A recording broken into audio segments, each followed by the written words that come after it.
Good evening, everybody, and welcome to the Thursday live stream, episode 29. This is the new Chill Brush live stream, as it will be called from now on. Decided to change it up a little bit from Monday to Thursday live stream, so you have the tutorials on Monday and then the Chill Brush on Thursdays. We are continuing on the Venom Hardy concept tonight, as well as just chilling out and taking questions from you guys. So if you have anything you want to ask or you just want to shoot the shit, then just put it in the chat and I'll read it out. Before we go any further, though, I'm just going to play the membership video. So you want to join my membership? Gotcha. Sign up. By joining, you won't only unlock members-only content,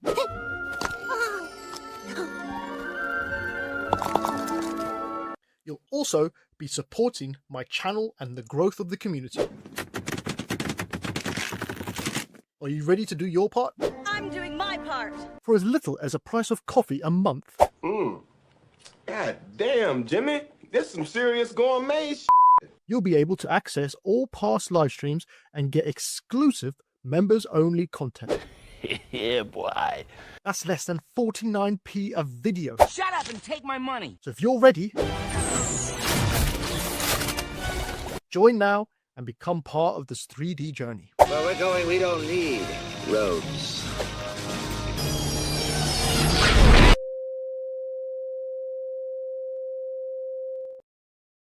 All right, so as you saw there, you can become a member of the channel and you'll get all the live streams and tutorial live streams that we had in the past in the membership channel. We could also become a Patreon if you'd like and get exclusive tutorials such as the ZBrush tutorial on how to sculpt the Velociraptor, which is one video a week with the documents and project files that come along with it. And you'll be able to learn to sculpt the Velociraptor from Jurassic Park. Okay, so before we get started, can everybody hear me all right? If you can, just put a thumbs up in the comments section. I can see that I've got a little bit of a problem with connection. I'm hoping everybody's can sort of watch this properly. I don't want to have to lose anything in the going of this, but yeah, if you can, just let me know in the comment section if you can hear me all right. Let's just jump right into it, shall we? I have a new setup for the show, so I'm just going to set that up and we'll be back in 1 minute. Good thing if I could share my screen first. There we are. Thank you. It says it's all good. Thank you very much. Just gonna turn that ticker tape banner on. Oh, by the way, before we get started, also remember there is a 30% off on Gumroad. If you use coupon code Creative30, you'll be able to get 30% off on everything that's on the store there. So that's going to be until the end of August. It's a little bit, I know it's a little bit late for me to have shown the coupon, but I was away for 2 weeks. But if you use 30%, if you use Creative30 at Gumroad, you'll be able to get 30% off. The links should be in the description box below. Right. So you can see our new layout. Hopefully this will be a better layout because I was kind of sort of, well, what can I say? It was a bit of a mess before, right? So I'm hoping, although we're going to lose a little bit of imagery from the shared screen, we're going to have a little bit more of a cleaner setup for the show, basically. Just put some music on in the background. God, plug all these things in before I can even get started. So yeah, so I thought I'd have like a little ticker tape going on the bottom, and then on the right hand side you have that little window in the middle, which just will randomly flash up the sort of things that go on this program, on this channel, showing you the live stream events, the memberships, and all those other things as well. And then on the bottom right hand corners will be the comment section. So any comments that you have will be shown there, and it just makes it a lot cleaner and it doesn't get in the way of what I'm actually doing on the show. So I hope that makes it makes it a lot nicer for you guys to watch and easier to look at, basically. Cool. So I went away for 2 weeks in the first 2 weeks of August. We didn't get a chance to finish this off, but basically what we're going to do tonight is take what we did from previously, from Keyshot, put it into Photoshop, which I've already done, and I'm going to show you how to composite this inside of Photoshop, and then first of all composite it as it is for now, and then after that I'm going to try to, hint the word try, put Tom Hardy's face or likeness onto the model, onto the concept, sorry, so that we can have two versions. We have one with the Venom version and one with Tom Hardy's version of his face on there, and so we can show it off in our portfolio, two different versions of the same thing. Basically, if I just pull this over to the side, we're going to do something like this, something like Konstantin Sakaris does for his concepts. You can see here the body of the character is actually sculpted, and then the head is actually a photo, I believe. And I think he does this a lot with the concepts he does for film. So if we see here, the same thing here. We got Superman's design, and you can see that he's actually put the face on afterwards. Normally, when we zoom into his work, you'll be able to see some form of brush stroke or something. Like here at the edge of the cape, you can just about see some brush work in here. That's where he's used Photoshop to touch it up a bit more and to clean it up inside of Photoshop afterwards. So the actual suit itself is done in ZBrush, and the cloak possibly also done in ZBrush, depending on what's quickest for him. I think it was done in ZBrush. You can kind of see the model there. And then the face and likeness was a photo of the actor. So we're going to try to mimic this. It's not going to be a perfect one-to-one, but it's going to be relatively the same techniques, and we'll see what we come out with at the very end of it. So I'll just move that over to one side. So let's have a look at what we got here. So, oh, by the way, if you want, you can ask any questions you like. I will look at the chat room periodically to see if there's anything you guys want to discuss or wanted to ask. But I'm just going to crack on with this. So what I've basically done is I've taken all the renders from Keyshot and I put them into Photoshop. Now, I normally have a particular sort of order that I like to do inside of Photoshop. So I'll usually have the basic render or the beauty render first. Let's just name these actually. So this would be the beauty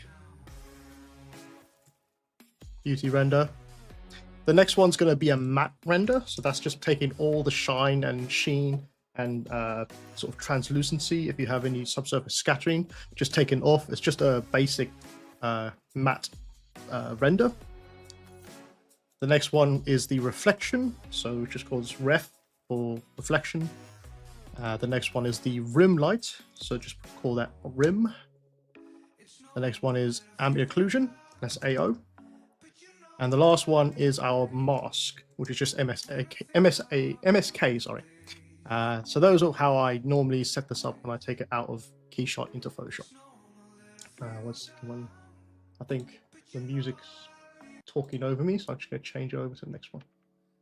Oh, cool. Yeah, so first of all, I sort of have a look at what I've done and just see how it looks. Looks all right. I think if I was to redo this, I would actually change the pose again, because I don't think it really matches very well with the facial pictures of Tom Hardy, but we're going to make it work as best we can. But yeah, so the first thing I'm going to do is turn on the matte. And then I normally work with masks because it's a non-destructive sort of way of working. And when you're doing things for film or for game, you kind of want to stay within the non-destructive method when it comes to the actual artwork. So with the first one, the matte, I'm just going to hit Control-I on the keyboard to invert the mask so it's turned off.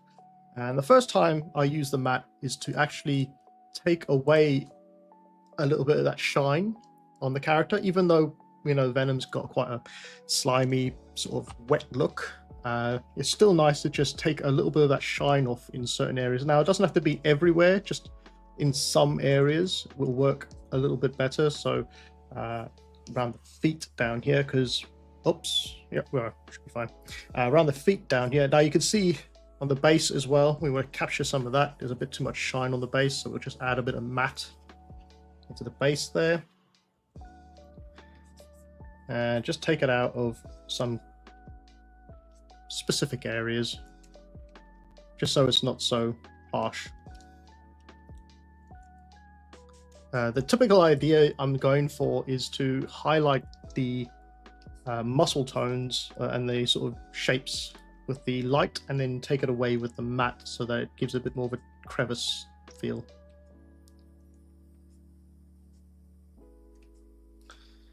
There we go. I mean, this one's going to be a very easy one because it's very quick to do this. So we shouldn't have too many problems with it. It should just really go very smoothly. All right.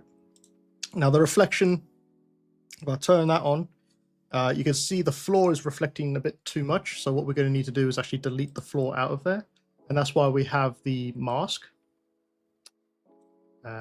Just going to select magic wand for this. I'm just going to select everything that's in red, and I'm just going to delete that from the ground like that. And then I'm going to create a new mask. But before I actually use it, oh, 1 second, got hello from Joseph Bonkowski. You all right, mate? Nice to see you again. Yeah, so basically, before I go any further with this, I want to make sure that I use the right, what do you call it, blend mode. So I think with this one, I might go for the screen, but I'm going to change the levels for this. How's everybody doing, by the way? Is everyone all right? Everybody having a good week so far? This is the reflection, so I'm going to hit Control-I to make it all dark again. And then the same thing with this, we're just going to highlight in key areas, like mask in some key areas where there would be more, where we want more reflection and that wet look.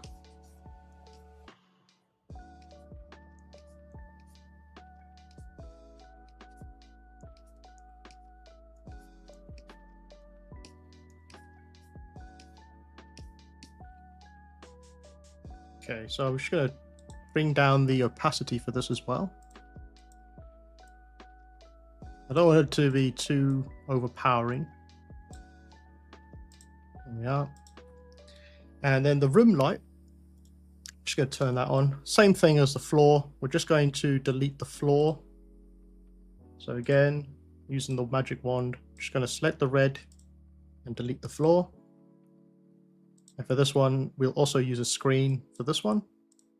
So you can see, using the key shot method rather than the ZBrush method, it's actually a lot faster to composite because the majority of the work is actually done in the beauty render, and we don't have to use multiple matte cap materials that we normally would use if we were doing it inside ZBrush to create a image, because the image is mostly done through key shot.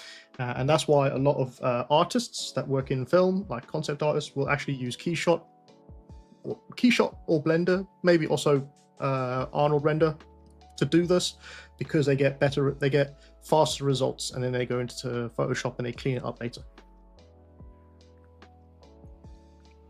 Just gonna take a swig of coffee. Right, I'm just gonna create a new mask and hide the rim layer, and I'm just going to use this to highlight basically just the rim of the character, the outer edge of the character. Now what I'd normally do is try to make it a gradient from bottom to top, so it's darker at the bottom and then it goes to the top, it's lighter, so it focuses the eye in this general area and don't have to worry too much about the feet, because the feet also is very basically sculpted, so we kind of want to maybe hide it from view as much as possible. So we won't put any rim light at the bottom there. And then the last one is the ambient occlusion. And this one, I'm just going to adjust the levels for this because we will bring more of that dark through. So I'm just going to pull this down, pull this up. So we want a good mixture of a very good white balance as well as some darkness added in there in the shadowy areas or in the cracks and crevices. So that should do it.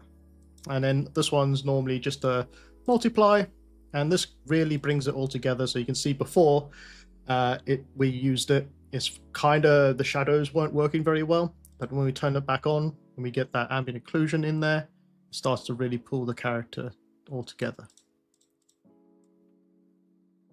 There we are.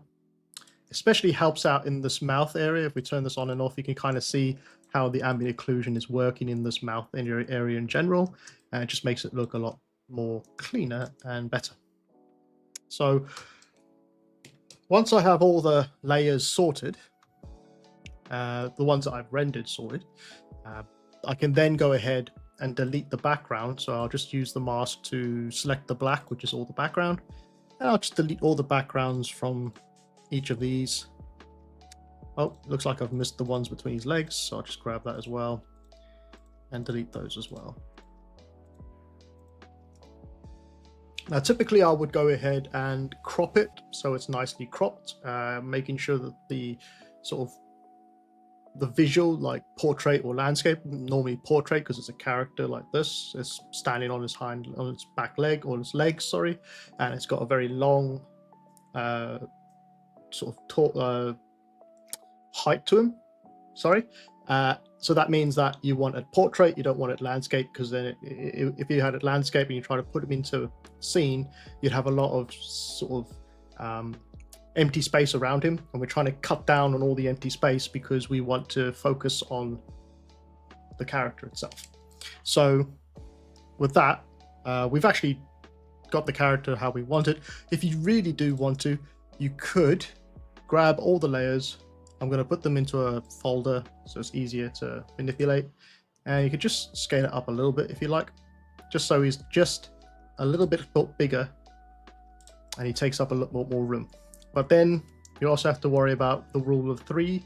So that whole, I don't know if you've seen that grid thing done before, where they break up the canvas into 3 sections, and you kind of want the head near the middle. So it's the most focal point is the middle. So we could just keep it the same scale and just move it down ever so slightly like that. So we have a little bit more headroom for the sky, and we're cutting down the bottom, and we're trying to move the character more into focus in the middle. We're going to make a new layer. And this will be the background. Normally the background, I'll start off with a dark gray, like that. It's kind of a neutral dark gray, I think. And then what I'll do is I'll start to add to it afterwards. But before we do that, I just wanted to know if anybody had seen the latest Jurassic World film yet. And what did you guys think of it? Let me know in the comments what you guys thought about it, because I haven't seen it. But what I did do on my 2-week holiday, I decided to buy the Jurassic Park book itself, the novel, and I read that, and I read it all the way through during my break, and it is really different to what you see in the films.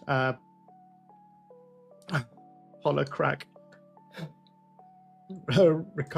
Rico says hello, crack.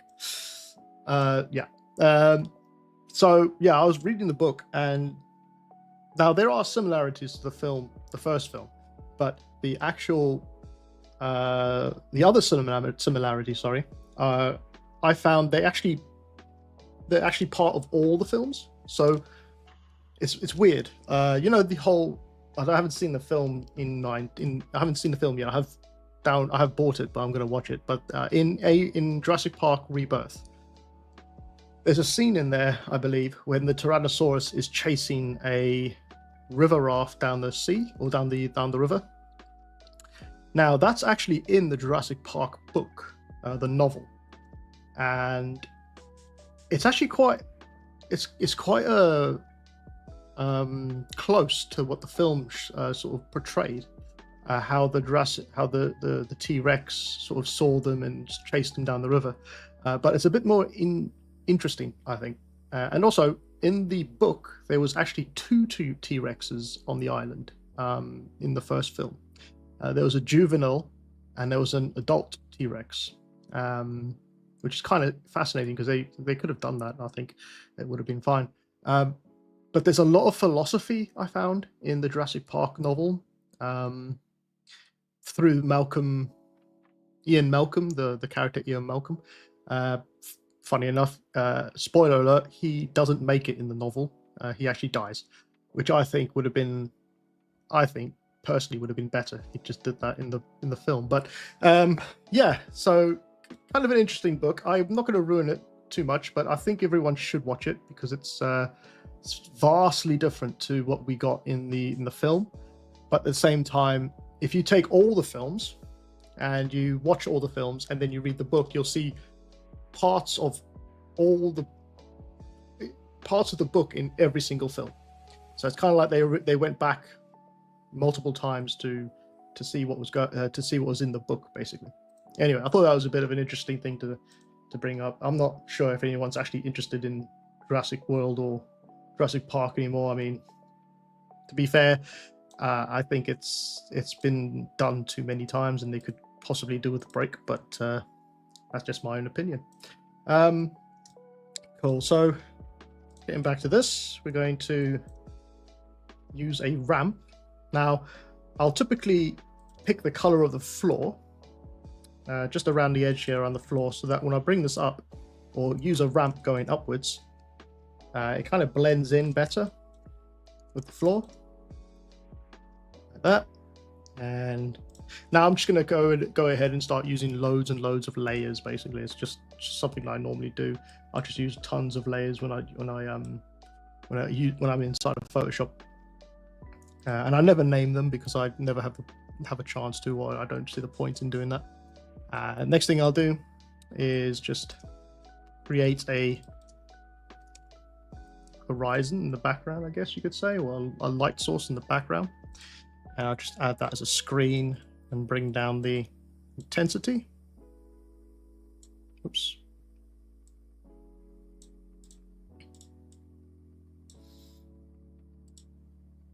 Just 1 second, I'm just going to check something real quick.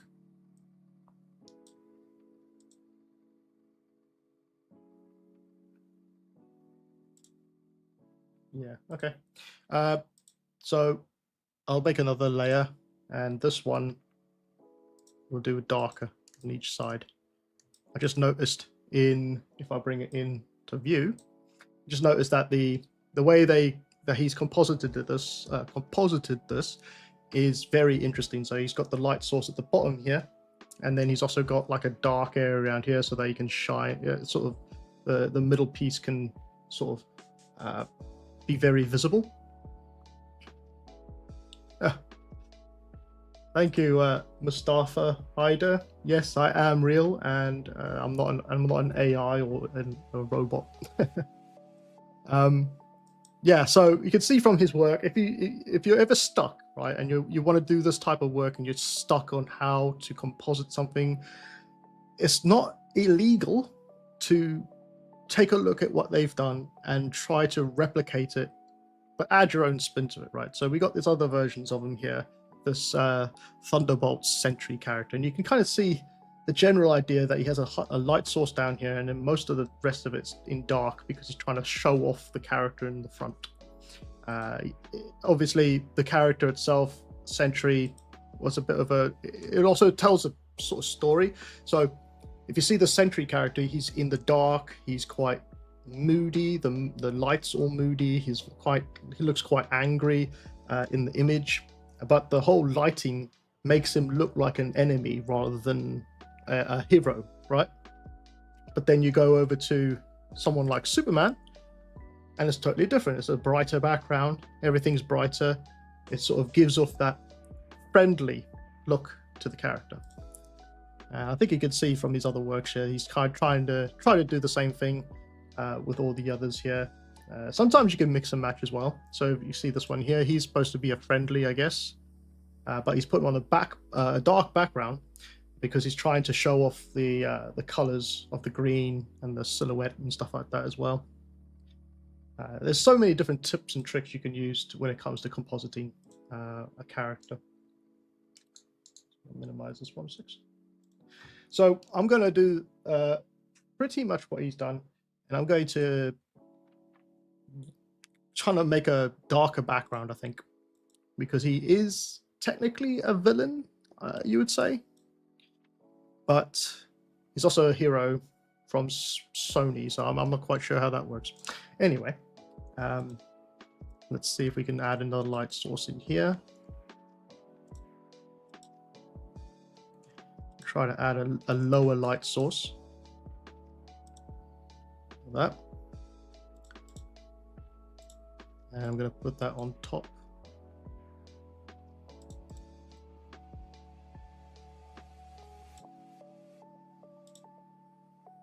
Let's delete that one and try that again.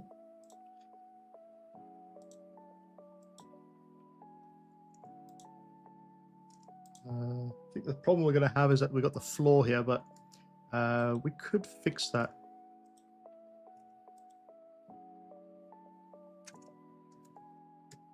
Oops. Let's try from the opposite angle.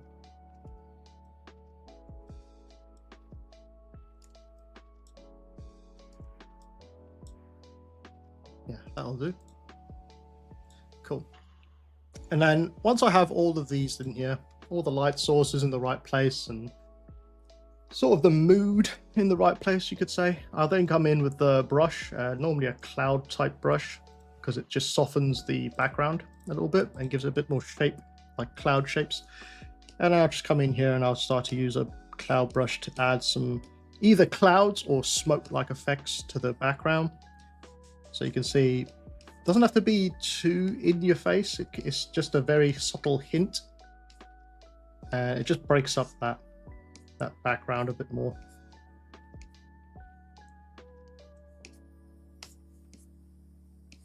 As well. Before we go there any further though, what I want to do as well is by holding Alt down and clicking on the ambient occlusion, it's going to give me a mask. It's actually actually to try with the rim. So it's going to give me the mask for the character. And what I want to do is just using a gradient, I'm going to darken the area at the feet as it goes up the body. Right, and then what I'll do is I'll put that as a multiply and just bring the opacity and fill down a little bit. So you can now see it's kind of like a gradual shadow. Yeah, a gradual shadow from the base to the going up his legs. It's just helping to frame it a little bit better. Mustafa Hyder says, I saw your Tyrannid time lapse and it inspired me so much that I tried to replicate it in Blender sculpt mode and failed, but still inspired me to learn sculpting. Well, that's great. Yeah, I enjoyed that one as well. Actually, I just want to, because I'm a big, well, when I was young, I used to collect Warhammer. I say when I was young. Just behind me down there is a box full of Warhammer. It's my plastic shame, basically. I haven't had a chance to open them and have a look at them yet, but yes, I did enjoy Warhammer when I was younger, and I still do today. It's a bit more mainstream actually, which is quite cool. I never thought it would actually get quite that mainstream. I thought it would be more. I thought it'd always be a little bit niche, if you call it. Is what you want to call it. But yeah, it's actually one of the things that got me into more creature design and sci-fi, you know, that sort of thing when I was young, as well as the films. Just sort of kept my mind working, basically. Became imagination going and stuff like that. And now I do it for a living, which is brilliant. Yes, I think that Tyrannid was done quite a while ago, actually, before Space Marine 2, the game, came out. I think it looks better. not really. I think they did a great job with that game. Cool. So we got all this going on. We got the floor. Actually, I'll show you what I mean by the feet as well. So we jump back onto this geezer's or this guy's work, and we go to. Let's try and find an image real quick. Oh God, I remember that. Yeah, he's done a lot of work that I've actually worked on in film, so it's pretty cool. But we're trying to find an image where this practice is in, let's say this one. So you can see here, now he's done this through lighting effects inside a Keyshot instead of doing it inside of Photoshop, I believe. I could be wrong. But if you see here on the left-hand side, the majority of the top half is actually in light and it focuses on this area. I'm not a big fan of this green on his chin though. I think it's a bit weird. I know it's just a reflection of this light from the chest, but I don't think it really works. Anyway, you can see how it's all focused up here and then it's kind of gradually in the darkness down here. Well, that's basically the sort of thing that we've done here on our Venom character. We basically put the majority of his feet at the bottom in darkness so that we can focus more on the top half. It also hides like I said, hides the imperfections of his feet that we didn't sculpt very well, or I didn't sculpt very well. But never mind. I don't like sculpting feet. I think it's boring and it's monotonous. Oh, right. So let's go and add a new layer and put this on the top. And I'm going to use the cloud brush again. Before I do anything else, I'm going to select by hitting Control down. I'm going to select the character's mask. I'm going to invert this. Now you can invert it using Control I, but I normally just go to right click and select invert, so that I can then go ahead and add some fog or sort of smoke at the back here without affecting the character in the foreground. You see, it's kind of masked him out. What I want to do is I want to just add some fog in the background here. I can't really see it. 1 second. Let's try that again.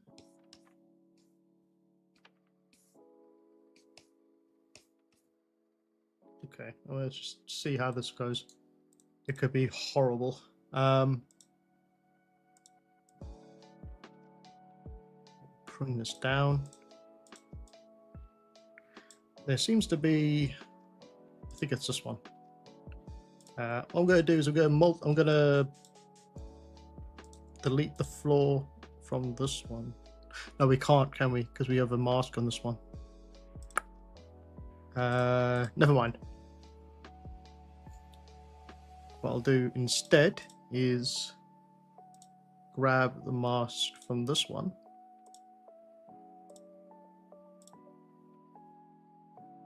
And add a darker color there. Multiply it.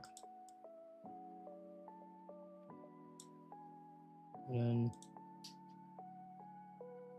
I'm trying to figure out how to fix this area.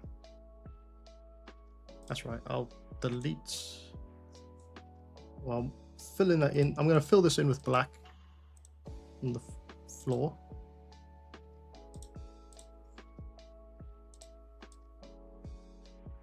Like that. Turn this one on, which will be the new floor. And bring it down.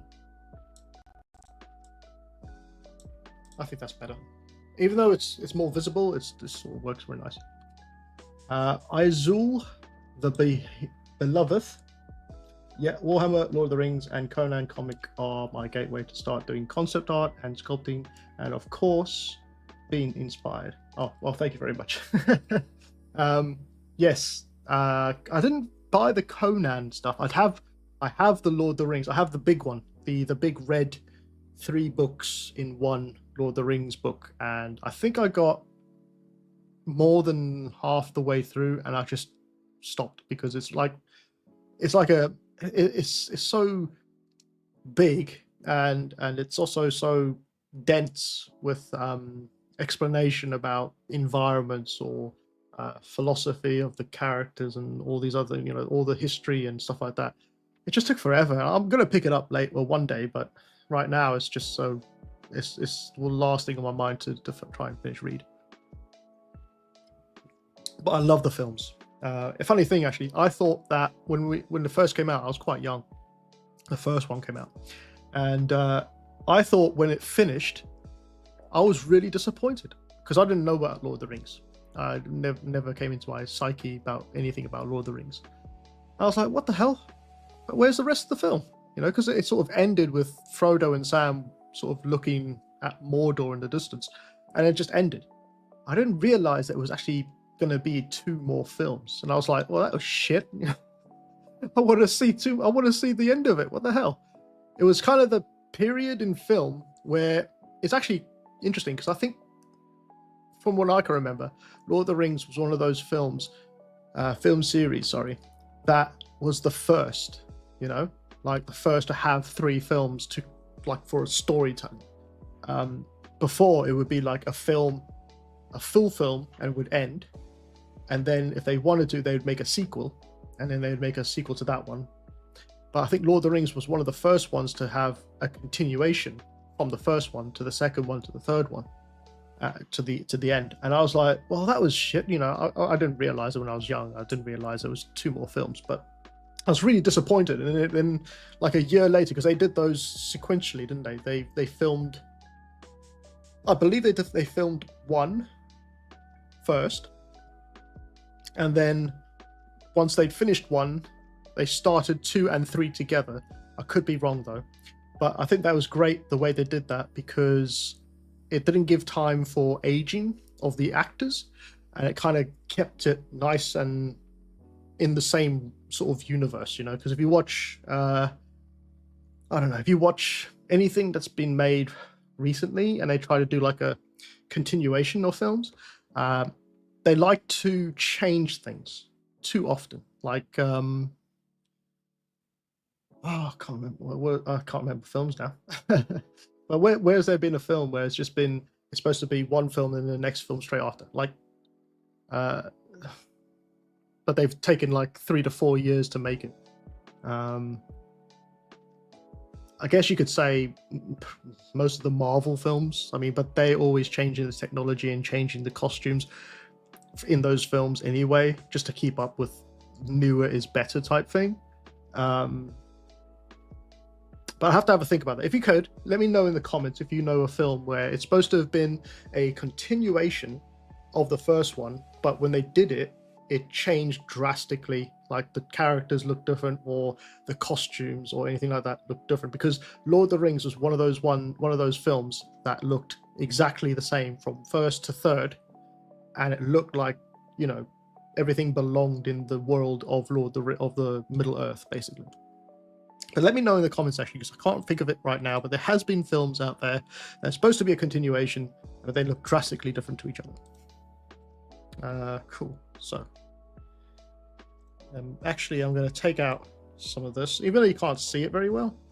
It is there, but I'm just going to take out the base. I think having that breakup in the horizon at the back there along the bottom here is actually quite a nice thing. Kind of breaks it up a little bit. Okay, and what I might do as well is add a new layer and grab a lighter color, just pop a line going through the middle there. Just see what this would do.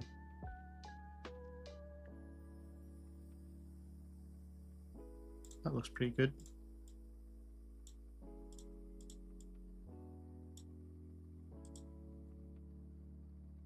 That could work.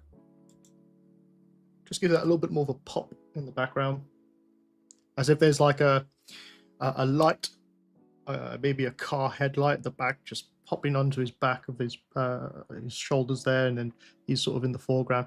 It's quite nice. Cool. All right. So next thing I normally do is I go back to these renders I did here, especially the matte one, and I'll just make a duplicate of the matte, but I'll I'll delete the layer mask, and I'll add a new layer mask.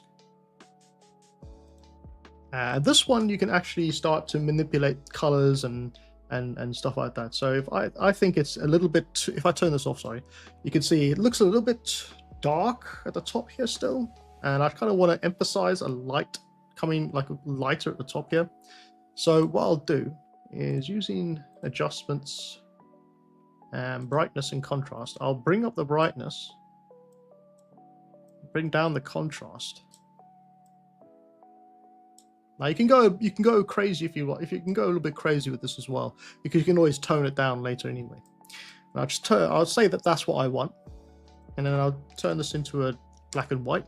Oh, actually, wait, before I do that, I'll just make sure that I'm choosing the right sort of layering type. I'm going to choose lighten for this, and I'm going to hit Control I on the keyboard to invert the mask. And I'm just going to, again, paint in just along the top here. It's going to look a little bit sort of purple, but I like the idea of a Venom being a little bit more purple than black. So just going to add some highlights to the top here, like that. It's kind of like if you've ever painted Warhammer, you know this technique. It's kind of having, if you take your model and you have it all black, base color black, and then you take a spray brush or spray can in the air with a white spray can, and you spray downwards, you'll have a light source that hits downwards onto your character, and then leaves darker areas, which would be like a shadow on your character. I can't remember what it's called. Let me just try and figure this out. Find this out. Wait, it's Warhammer.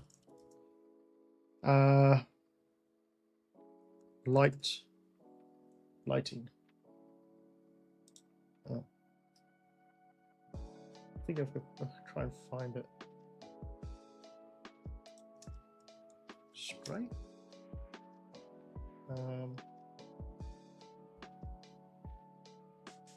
No, I can't find it.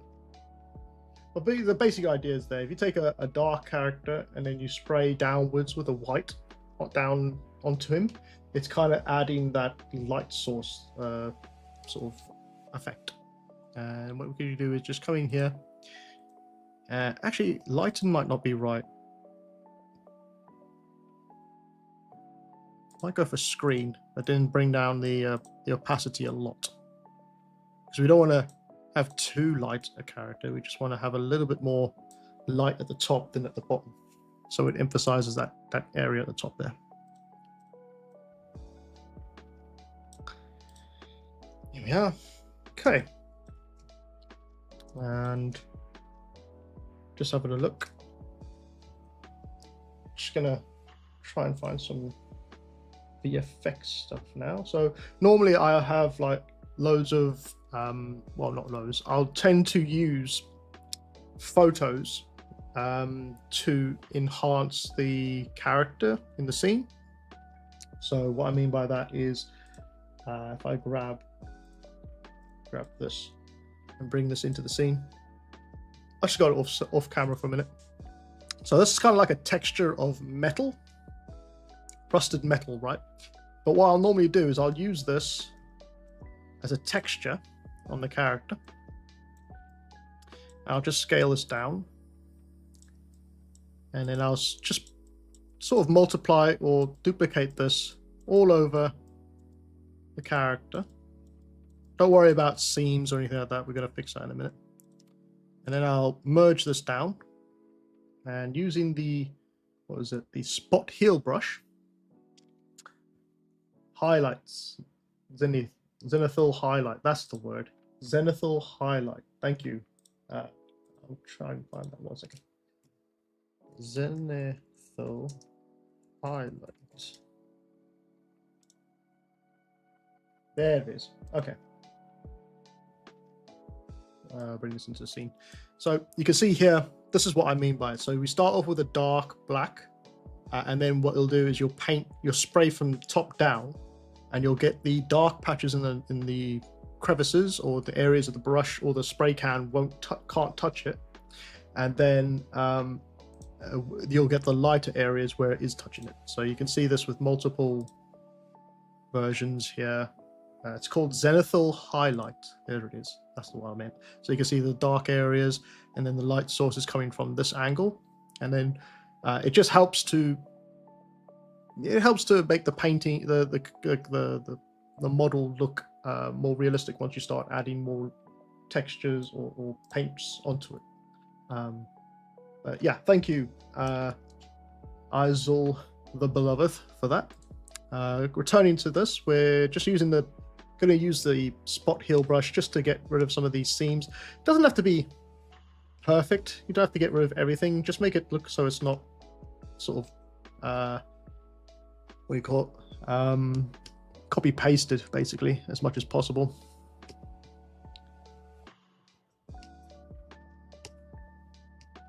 There we are.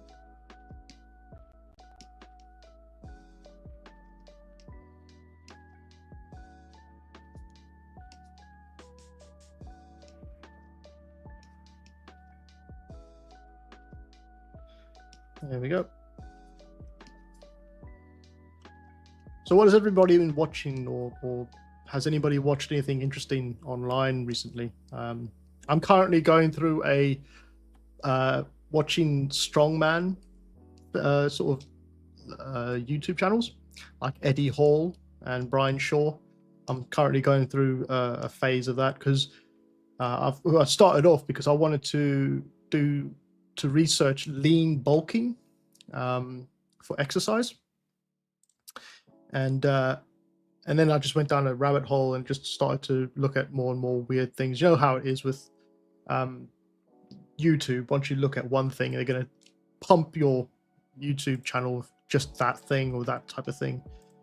But the idea is I wanted to do research for lean bulking because I kind of I don't want to get fat big, but I just want to gradually build more muscle. But I think that my diet is all wrong. I think I got the workout all right. It's just my diet's really bad, and I've never really focused too much on the macros of a diet. So I decided I'm going to go down the rabbit hole and try and find a diet that will work for me. But then, like I said, I stumbled across Eddie Hall and Brian Shaw.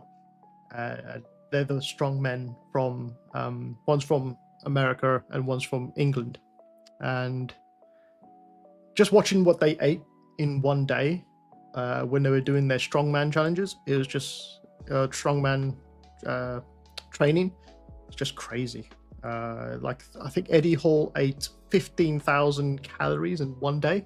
I was just thinking, jeez, I'd hate to see his plumbing, man. That must be absolutely awful.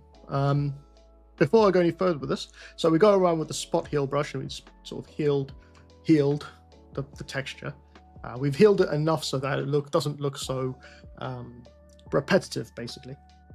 What I want to do is I want to blur the image a little bit because the come in is quite strong. So we're just going to blur it a little bit so it's not so in your face, just a little. And then I'm going to delete everything that's not inside the body, like that. And then what you can do is you can use this as a overlay. You can see how it really helps to add some texture to our character that we didn't have in the ZBrush. And what I'll do is just come in here and clean it up a little bit, take away from certain areas like the eyes and the teeth a little bit. And we don't have to keep it like this. You could also go ahead and, if you want, you can take away from more areas so it's less obvious that it's just a texture been plopped on here. And this is the way you get to a point where you're compositing your image now, your concept, and adding those extra details. You could leave it as a color version, like the map we have here, or we can change this to a desaturated, and that's just going to desaturate it, so you can't really see it, which is not great. It's there. If you turn it on and off, you can see it. You can see the effect it has. But I think it actually looked better when it was in color. I kind of like those little imperfections of color in it, you know. So we're going to just bring down the opacity a little bit for this. There we are. And you can leave it where it is, or you can take it further up in the scale in the layer section, but I'm just going to leave it where it is because it works pretty well where it is. Right there. Okay, so next thing I want to do, I just want to test this out. I'm not sure if it's going to work or not. It might not. It might. I'm just going to duplicate the ambient occlusion and fill it with white on there. Bring this all the way to 100, make it normal. And I'm going to merge this down. And then I'm going to come into the channels and using control, holding down control, select the red channel. Doesn't matter if you select the red, green, or blue, doesn't really matter. I just wanted to get the selection in here. And I'm going to invert the selection. I'm going to hide this, make a new layer. Now I'm going to try this. I'm not sure how this is going to go, but it might work. And I'm going to add it in there. So we're kind of using the ambient occlusion layer to project a light sources or ambient occlusion sources onto our character. This could work. It probably won't work very well for Venom with a light color like this. We might have to change the actual color to a different one. So if we go to hue saturation and colorize it, we can now come in here and change it to maybe even a blue.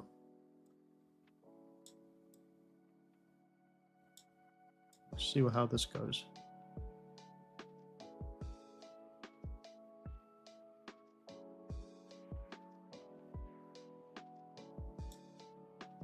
Quite like that one actually.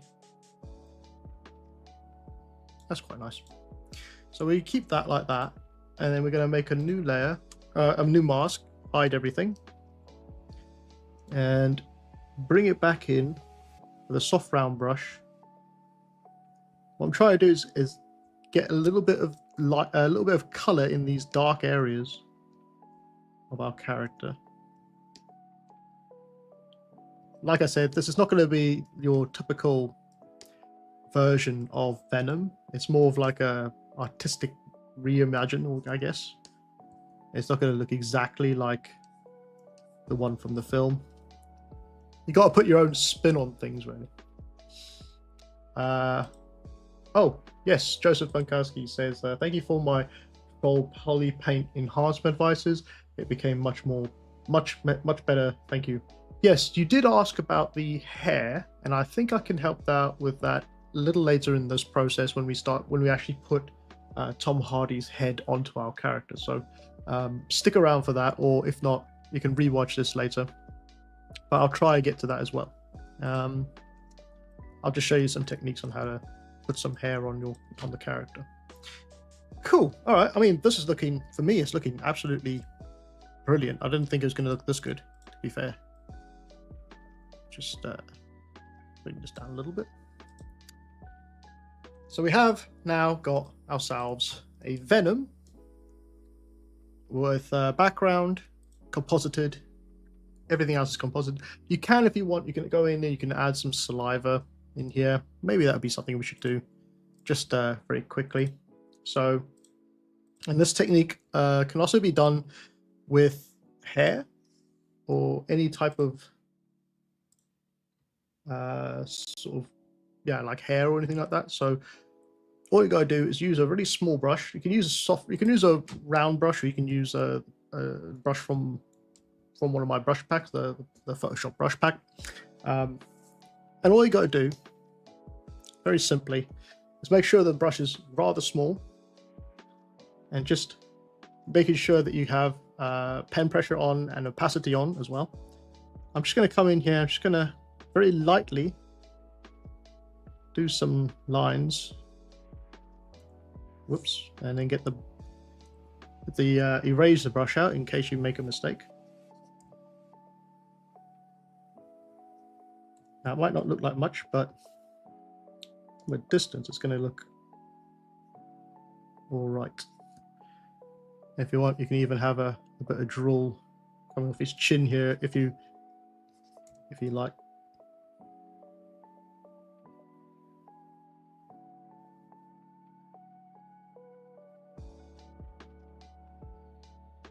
So I'm very lightly just penciling that in. You could do it like that. And then you can duplicate this, make it a screen, and then make a mask, hit Control I on the keyboard, and then paint in, paint in some of that drool, but it's going to be a little more highlighted. And it's a very gradual build up, basically.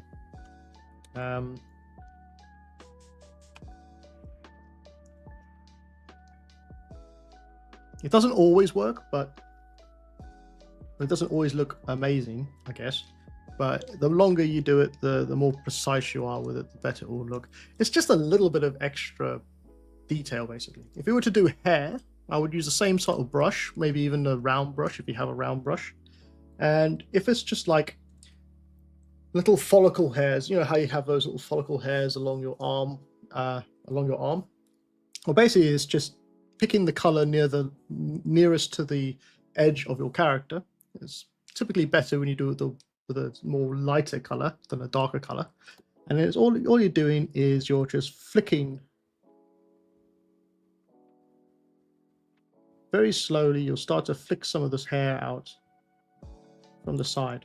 Now, it doesn't look like much from up close, but if you have a character who has some sort of fur or like fluff, like down, very light down on his sort of arms or back hair or anything like that, it's actually going to look really cool when you pull away. So if I just quickly do this. Don't forget to maybe change direction of the hair as well in some places. Maybe make one a little longer than the others, or vary up the length.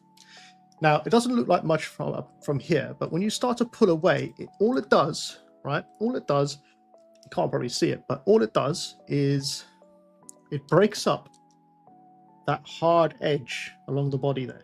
And the more you put into it,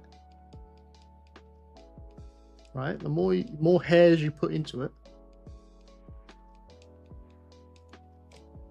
the less hard that line looks, and it makes it look more like there's a fur on it, basically. And you can also add longer ones, but remember to have the opacity and the tip of your brush on at the top there, and then you could just carry on adding more hair, as much hair as you like, until you build it up. That's one way to do it. If you have some sort of character with a little bit of downing on the edges of them, you can see when you turn it on and off. Actually, you probably can't, but if you turn it on and off, you can kind of see it in work. It's just nice. It's a nice little break up along the edges there. If you were to have a character with more hair, whoops, delete that. A character with more hair, that's a little bit more tricky. Normally what I'll do is I'll get an image of someone with hair, use the hair, and then just paint over the top extra hair. It's a little bit trickier to do it with a character that has no hair. Normally, I think the best thing to do is start off with a dark tone of color and make big blocky shapes, I guess, first, and then once you're happy with it, grab a lighter color and start to add in the flyaways. This could take a long time though, it'll probably take a while to get into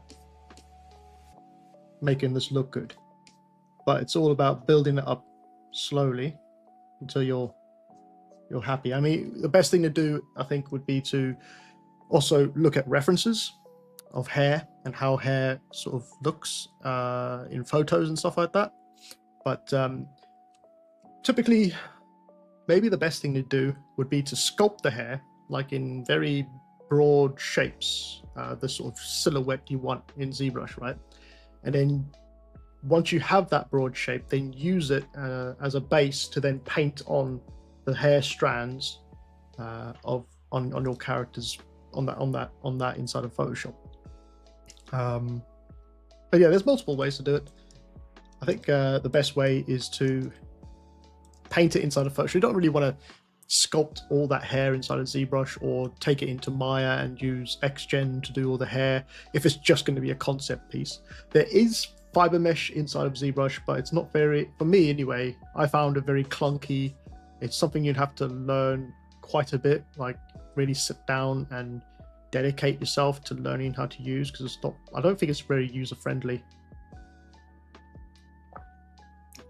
from what I can remember of it anyway. But anyway, yes, so that's Venom there. So I'm just going to finish off Venom and then we'll get Tom Hardy's head in here. So once I'm happy with how Venom's looking and how the image is portrayed, I'll take all of these layers and I'll stick it in one folder, right? Then I'll make a new folder. And in this one, we're going to use it for adjustments. I mean, I don't normally type this, but I'll do it now anyway. This one's called Adjustments. And in here, we're just going to pretty much just use adjustments. So the first thing I'll do is I'll grab a brightness contrast. I'm going to bring up the brightness a little bit, bring down the contrast a little bit. Now this is all done, but this is where you need your artistic eyes, really. This sort of thing you can do for weeks to get the perfect image, but it's all down to your interpretation of how you want to portray your image or finish your image off. So that was brightness. There's also exposure, there's curves, there's levels. In fact, the next one's going to be levels for me. It's just the typical thing that I usually do with all my compositing. So I'll get my levels out, and instead of using these sliders at the bottom here, I'm actually going to color pick the colors. So the first one's the darkest point. So you got to pick the darkest point on your image. I'm going to go for the crotch area right here because I think that's the darkest point. And I skip the middle one and I go straight to the last one first, and that's the lightest point. So if you pick the lightest point on your character, which is probably the eye, and then the middle one is actually going to change the color of the image completely. So if I click anywhere around here, you should be able to see the actual hues of the color of the image change, right? And this is going to really help to marry the background and the character together a bit better. Now you can do it this way. There's also another way you can do it, which I'll get onto in a minute, but I like to use this as a base and try to find a nice medium. I'm trying to find a nice blue to go with the theme of Venom. I think that's pretty good. Yeah, it's just a little darker, a little bit more purpley bluish tinge to the image. Probably can't see it very well, but it is there. I promise. Okay, so the next one I normally go for is the color lookup.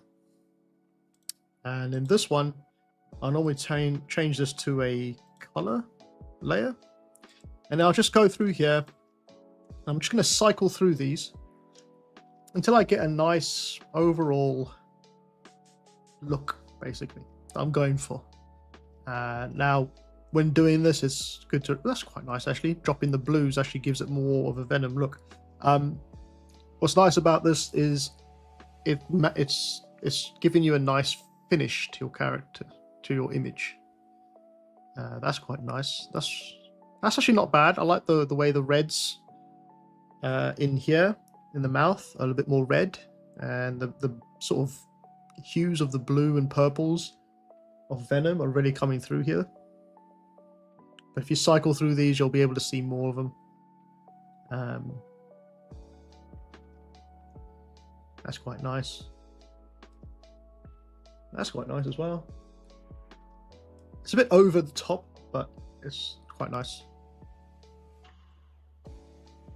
I'm just going to go through the last few here.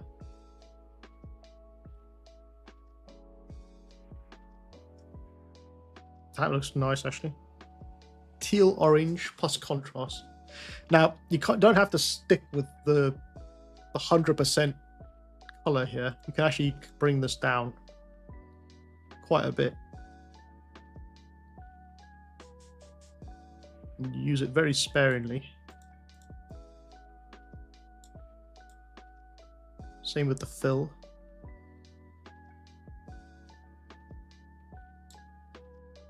So you can see how we've gone from a purpley type character and background, and now we have a little bit more blue hue into it, which is quite nice. I didn't think I was going to like that. I think I was going to go for a different one. I think that one's going to work pretty well. And then you can also come in here and the adjustments and control the hue and saturation if you like. So you can make it more saturated, or you can make it less saturated. This is bringing it back to more of a grayish black tone. This one will bring it more to more of a comic book style, colorful version of black. I quite like that idea, actually. So I'm going to bring it up just a little bit, like that. Now, a lot of you will have noticed we've actually forgotten to put the Venom logo on him. But I think that you could actually do that. I'm going to do that off screen, I guess, or maybe I'll do it at the very end, but you'll have another version. You see, you'll have a version of the Sony style of Venom, which is kind of like we got in what we got in front of us right now.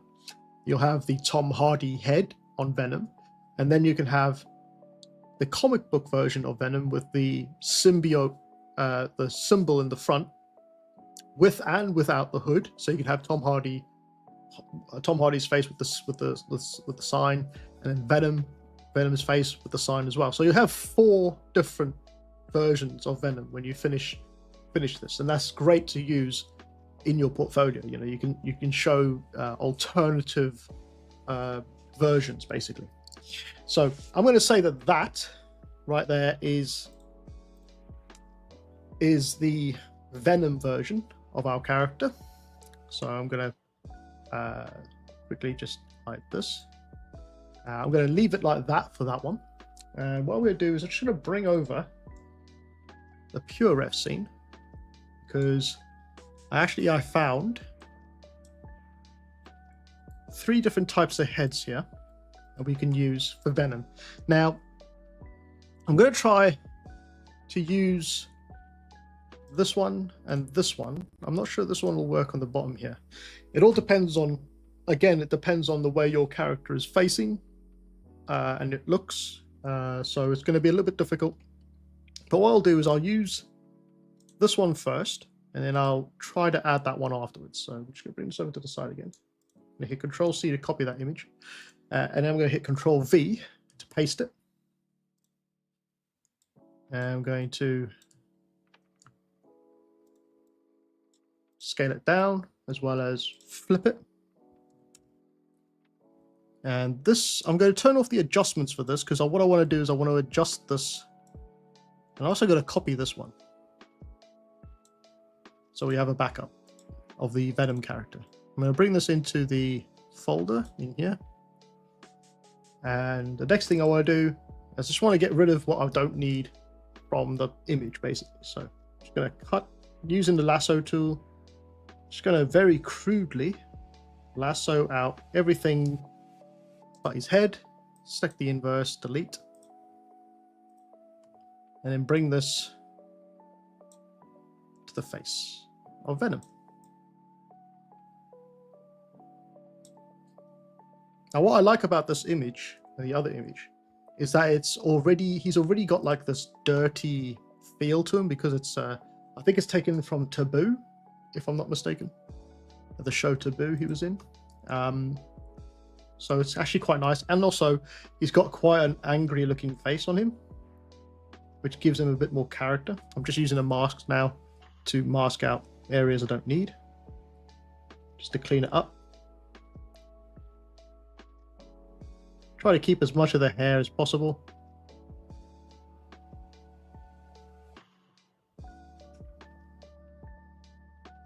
Now this is how I'm doing it. I'm not saying this is how the guy who did the Sentry did it. He has his own techniques, obviously. But this is how I would go about doing it. I'm going to get rid of that neck area there. Okay. So it's going to be a bit crude, but you can kind of see. Looks a bit weird, doesn't it? We're going to try and blend it in as best we can, don't worry. So this is like face one we're trying.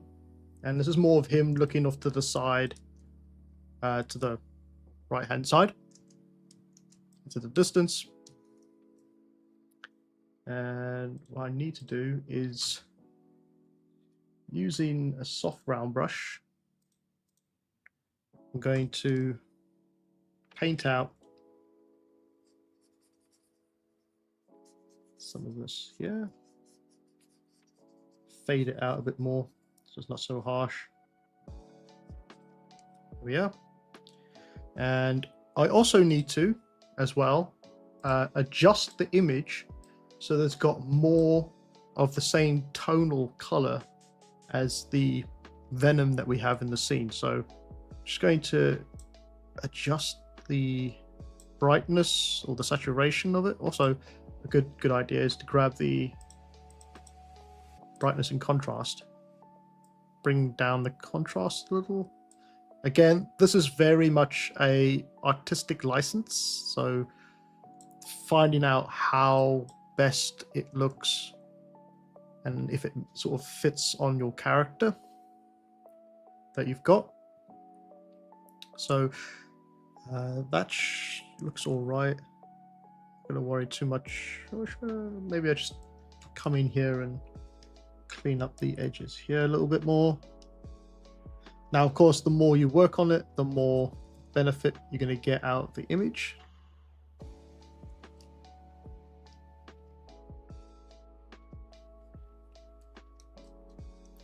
I quite like the ear being here, but we might have to fix that. So we can't just, plop his head on there and say we're done. We need to kind of blend that in, and the best way to do that, if I just minimize this, is to grab some images from online of sort of webbing type stuff. I've got one here, so I'm just going to bring this in. So this is what I found online. It's not a very big picture. It doesn't have to be a very big picture. It just needs to do the job that I needed to do. So I'm going to bring this in. This is where more compositing comes into play. So I'm going to use this as a multiply, but I'm going to hit Control-I on the keyboard to invert it. And I'm going to move this into position. And also going to adjust the levels on it.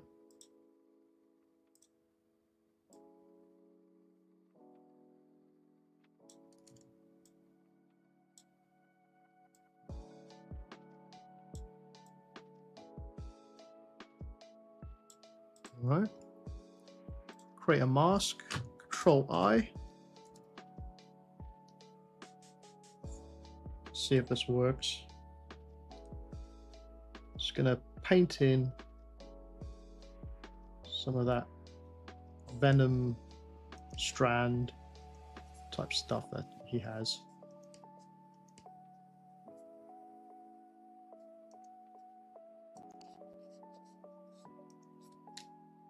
Right. Might even have to bring down the opacity a bit.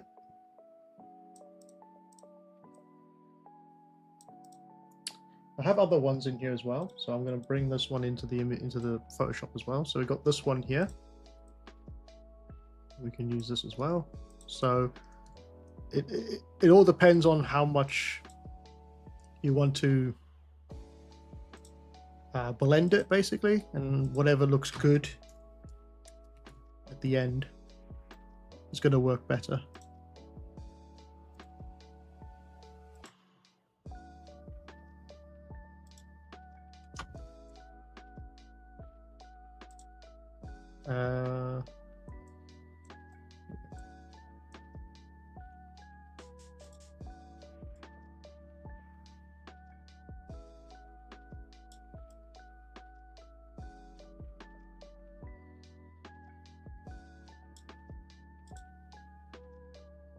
Here we are.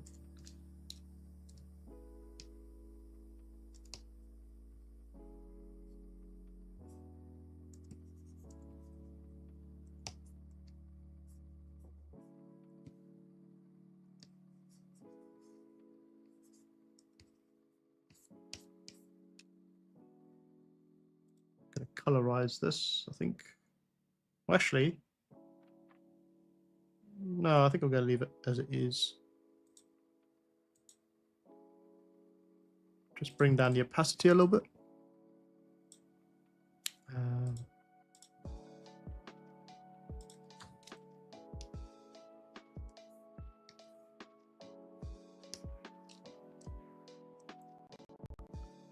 And just going to clean up that hair at the top there now. So, oops. Just going to try my best to do some hand painting here.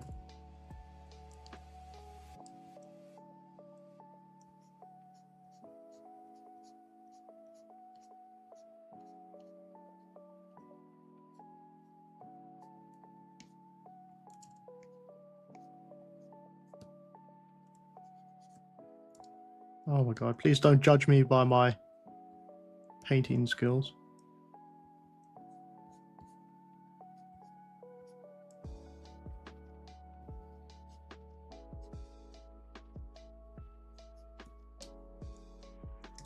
Okay.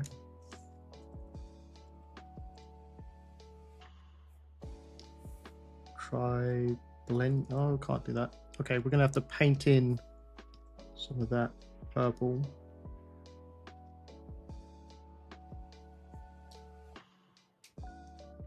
And then using this, going to duplicate that and move that.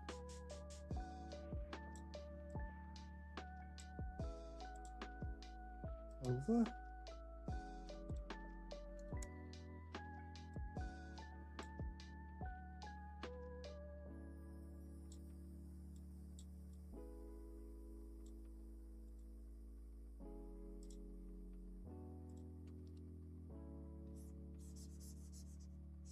Get rid of that.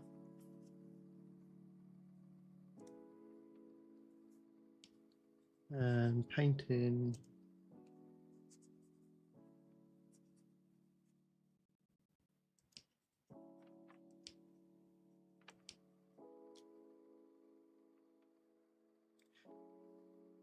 yeah, this is a fiddly thing, I must say. Not 100% sure if this is going to work, but just come in here and draw some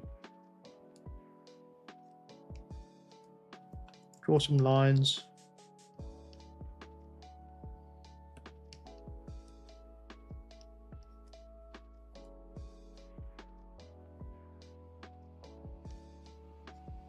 The symbiote type thing.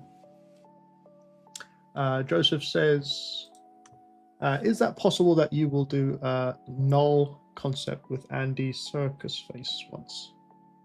Null? Who is Null? The other guy from Venom. Oh yeah, that guy. Isn't he the ultimate character or maker of Venom? I believe that's what he was. I mean, it's not impossible to do, but I mean, yeah, if I can find time, I can try to do it, but it's finding that time to do all these projects and whatnot.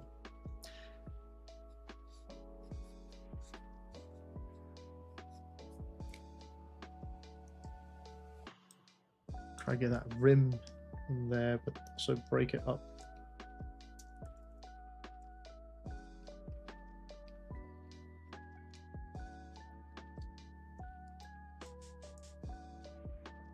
What can I do about that at the bottom there? Just trying to see what I can do about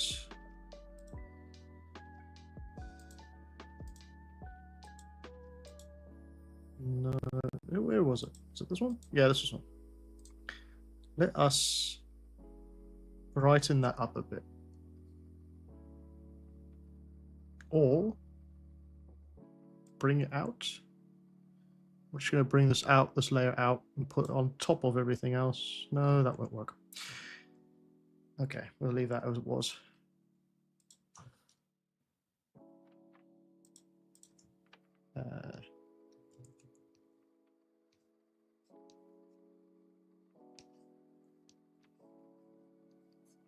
Yeah, it's going to be a little bit messy in there. Turn that sliver off because I don't need that, do we? Let's have a look at what he looks like. I think he's looking not looking bad. I mean, you could definitely spend a lot more time cleaning it up and really making it look good.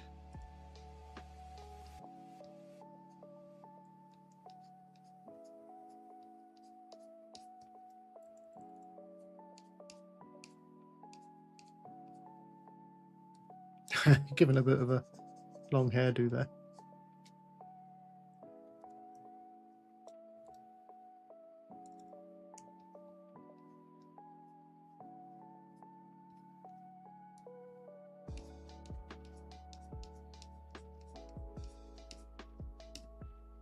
What I want to do also is just adapt the face a little bit. I know that he's got bags under his eyes, but I think we could just add a little bit more Tobey Maguire eyeliner under there.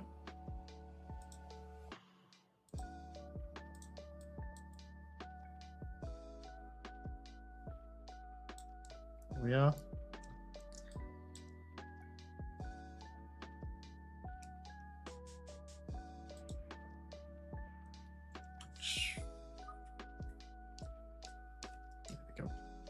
How's that? Does that look all right? Does that work for everyone else? Let me know in the comments section. You think that looks all right? We might need to adjust the saturation and stuff. So let's adjust this. Hue, saturation. Bring down the colors. The saturation, sorry.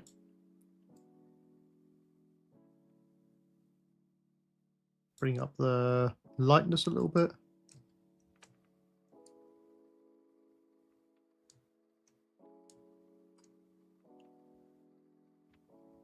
I think that's all right. Something bugging me about the top of his head here.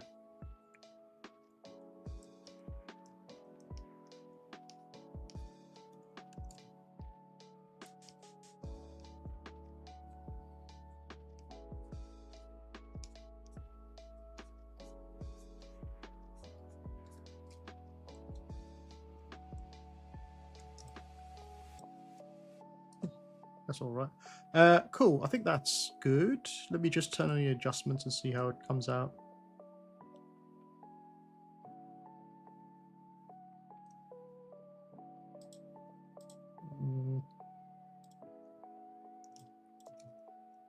Let me liquefy this real quick. Image, liquefy.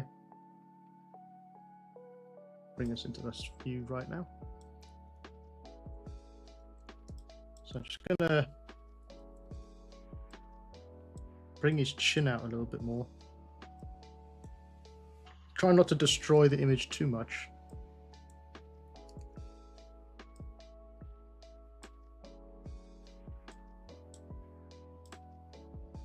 There we go. You know what would be really cool though is we add some color to his eyes as well. I mean, I know that in the film he's got normal eyes, but we add a little bit of white or a little lighter color into his eyes there. Might look a bit better. So if he's been demonically possessed, you know.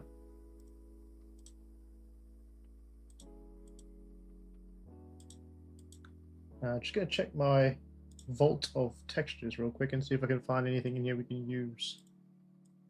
Let's try this.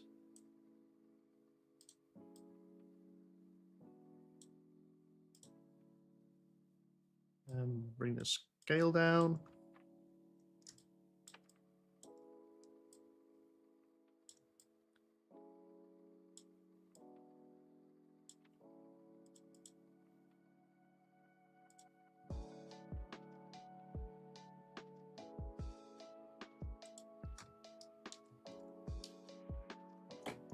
Let's change the color of it.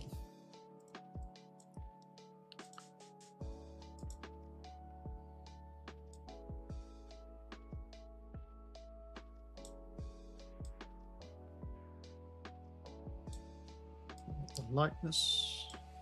Just trying to match the skin tone around here, this area, manually.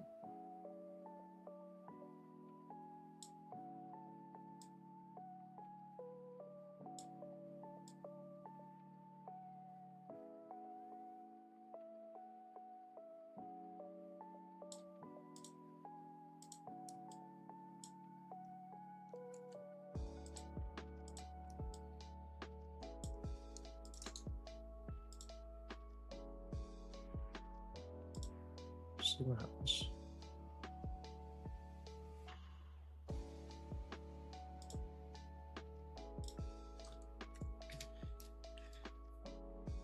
Right.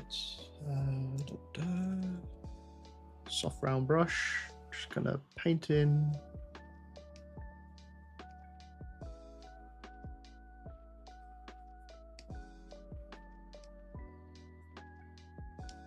Some of that texture.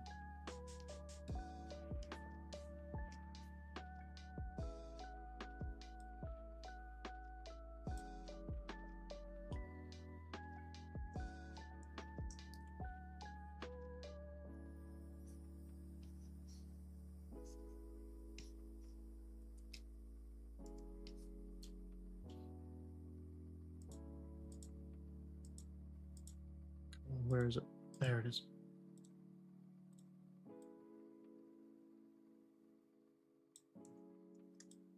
Okay.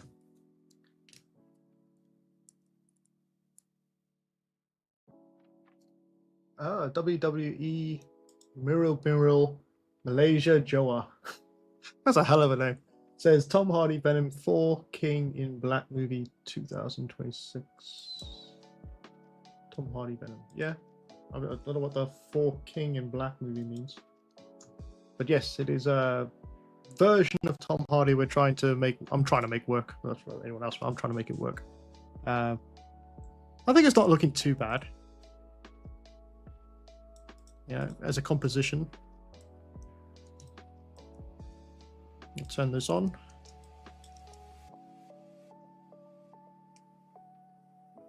I think so. That's all right, isn't it? I think that's all right. What do you think in the let me know in the comment section. You think it's all right? I think it's all right. Yeah, so let's say I think the actual head itself, this could be a little bit less saturated.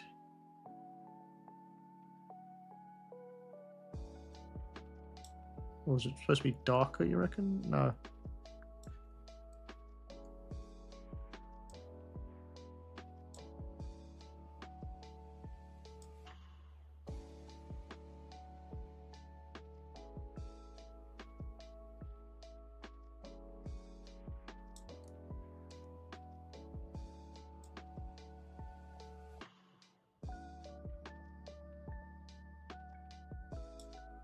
Yeah, that'll do.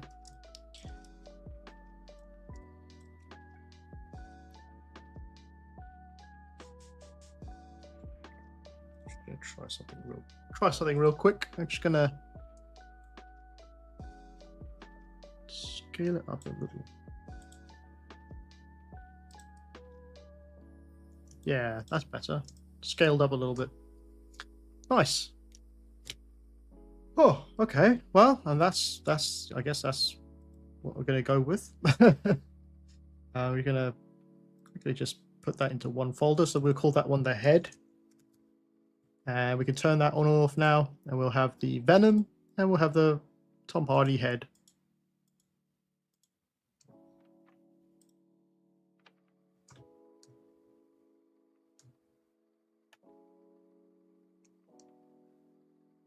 Yeah, I mean that's like head number 1 we could go with. Do we have time for head number 2? Yeah, we got plenty of time. So the other head I had was this one. And I think this one might sit a little bit better.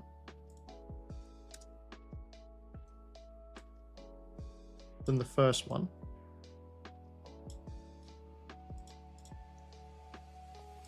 Still from the same film, I believe. So just making sure the head is the right scale.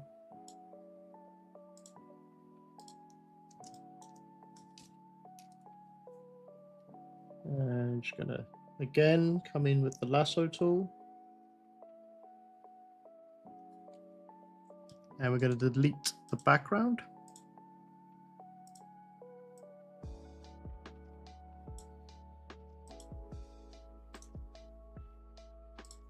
And I'm just gonna clean up the image a little bit.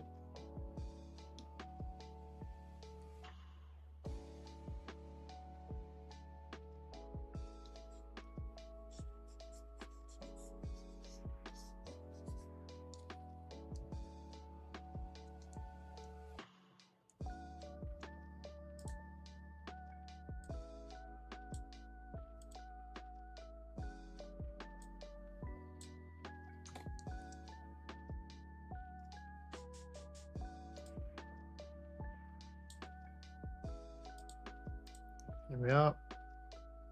Change the hue saturation of them.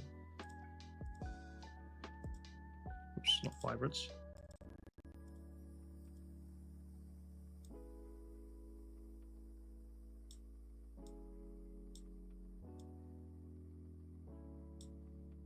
Trying to get the overall feel of the colors. Actually, I'll put this in a folder of its own. Oops.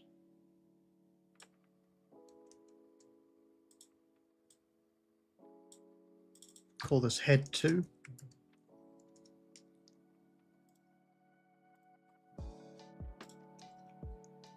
Okay. What we're gonna do first? Let's liquefy the face a little bit.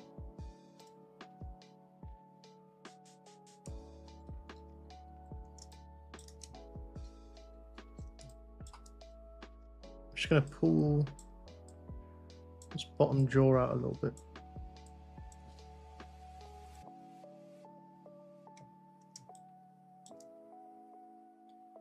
What did we do next? Let's use some of these again.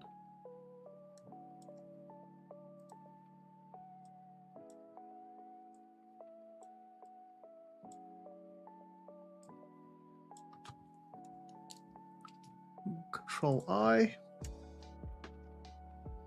And I'm going to adjust the levels.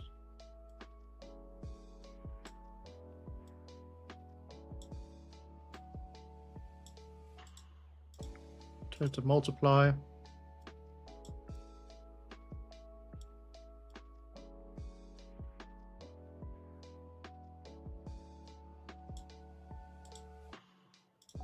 Control I. I'll make a mask, Control I. And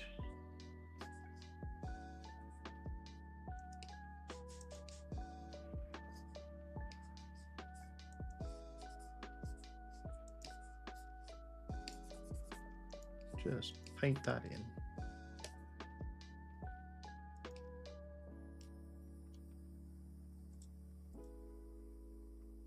grab the other one.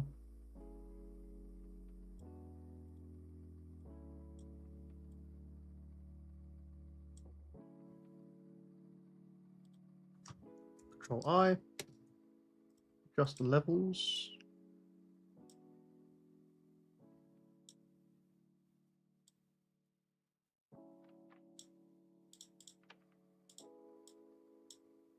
Set it to multiply.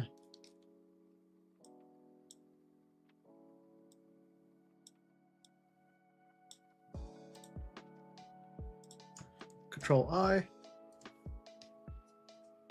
And I'm just going to paint this in.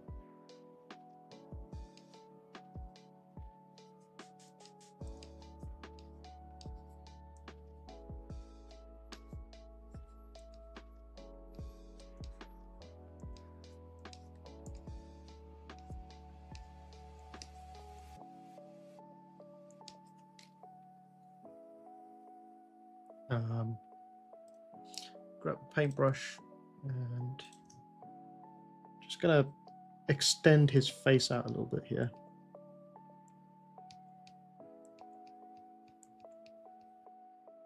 Just color picking areas of the face that matches the tone.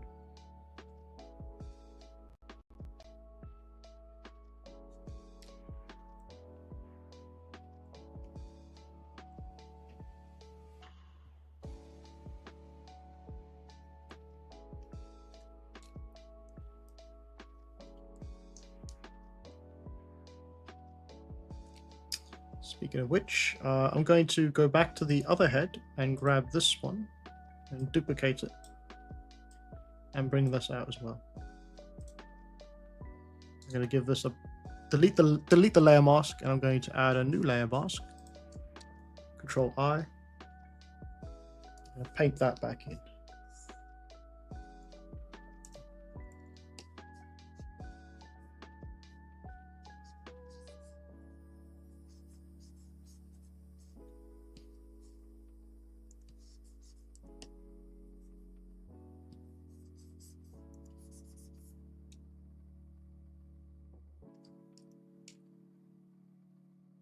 And then I'm going to do the hair again.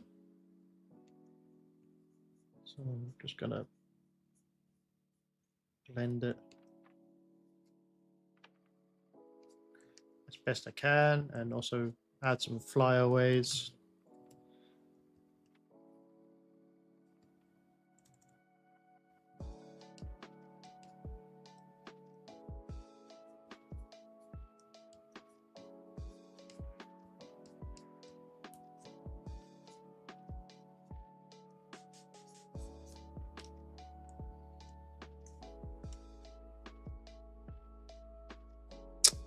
Where is that?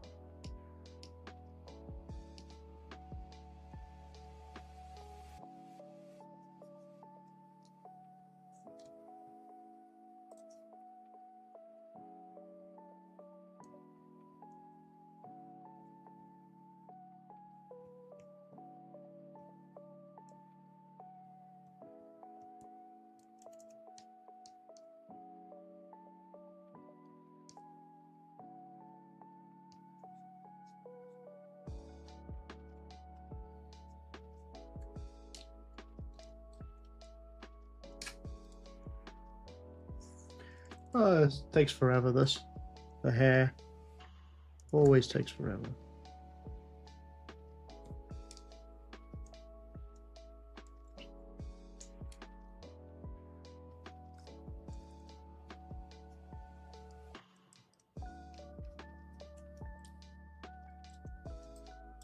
And we're going to do the eyes as well. So just color picking somewhere on the eyes. We're going to do the Tobey Maguire eye shadow.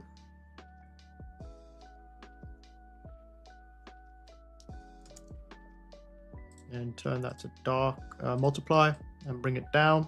We don't want to be too obvious, just make it look like he's got a bit of an attitude there. And then we're going to also add some possession to the eyes. So just going to color in these irises. Now we could probably just color them all white, to be honest. Be quite cool.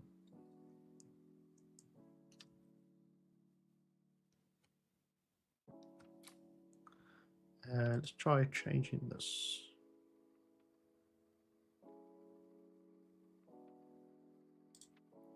Color dodge.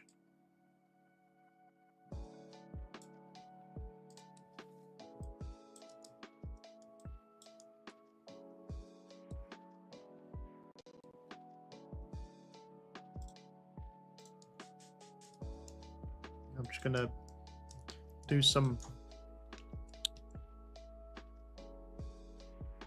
squiggles of what do you call it? Venom symbiosis, like the part of venom that's crawling around his face, I guess.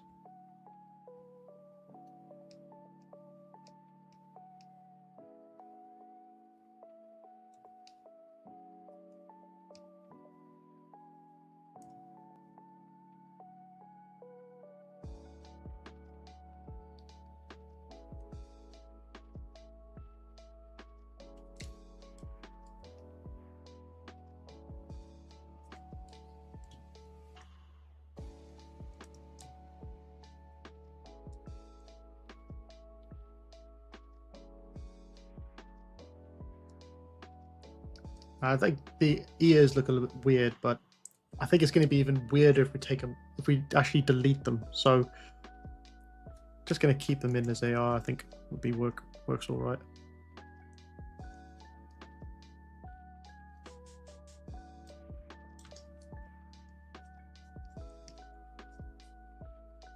Just blend in some of these strands that are connected to his, giving some light to it.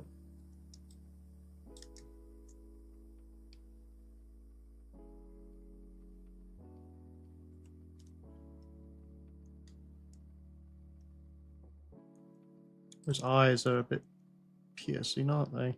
Let's dial them down a little bit.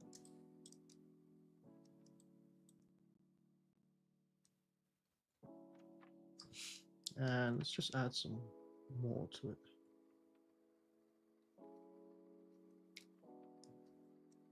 There, that's better. Proper possessed. Let's just see what that looks like now with the adjustments turned on. And it's not too bad. I think the head might be a little bit too much. So let's hue saturate that.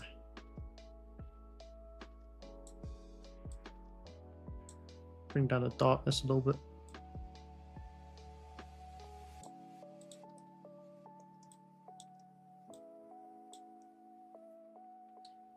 That's not too bad. He's a bit more fat in the face, Tom Hardy. But I think it looks pretty good. It kind of works. See, the best thing about it is the hair was wet, so it kind of helps to portray some of that venom sort of takeover. It looks like the venom strands a little bit. Of course, this is a very quick interpretation that I've done here, and I'm sure professionals will probably hate the look of it, but I think it looks all right. I think it works all right. It works for what we want. And we also got the side view venom, which is, now looking at it, probably not the best version of him. It does give it a bit of a different angle. Let's just see what we can do here. Let's just liquefy his face again. I think we need to liquefy it again.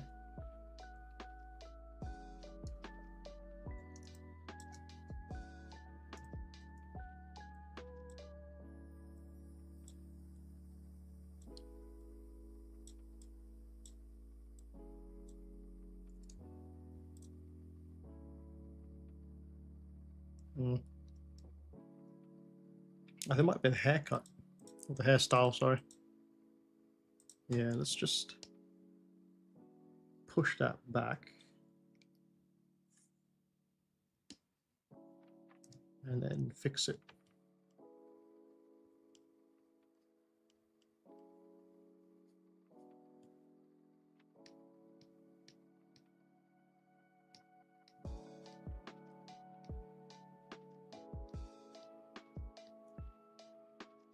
That's the problem when you don't name your name your layers. You start to lose track of where you painted things. There it is. Let us just get rid of that a bit.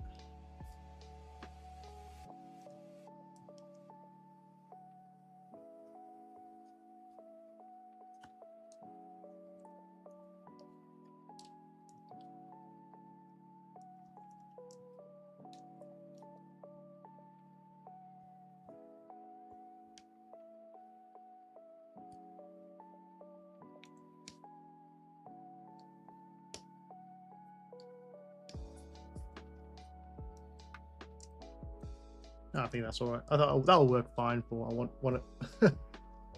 It's not my favorite one of the two. I think the second one works a lot better. So I think I'll stick with that one. And then basically the last thing to sort of add is the symbiote spider on the front. And that's pretty easy. So we can just turn off the adjustments real quick. In this group here, I'll make a new folder, call this symbol. And make a new layer. Create a white, use a white brush for this. Basically, we're just gonna do a very quick, what do you call it? Painting of the spider. That's on his chest. So if you don't know what that looks like, oops, it's cut. Well, it's like that in the comic book. That in AI, that is someone sculpted. That on one of my older versions of him, and that as well over there. So we're going to go for the same sort of style, very basic, very quick, very dirty. I think if it's too clean, it will just be pretty bad. But I think what we'll do, actually, is something more like this one here. So the legs kind of come up and over the shoulder and underneath the armpit around the back. It's just a bit more interesting. So just gonna start off by painting in. We should have actually started off at the chest area there. We should have just started off here. So what I'm doing is I'm using a mixture of the paintbrush and the erasure to get the shapes that I want.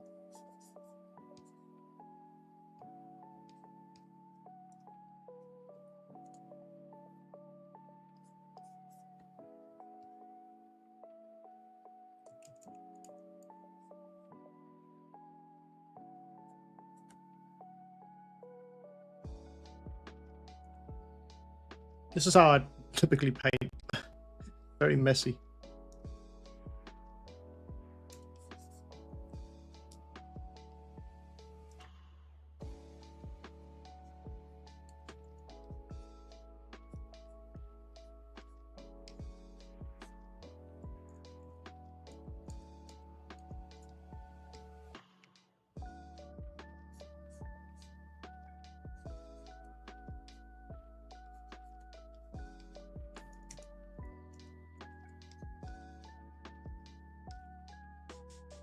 It's 8 legs, isn't it?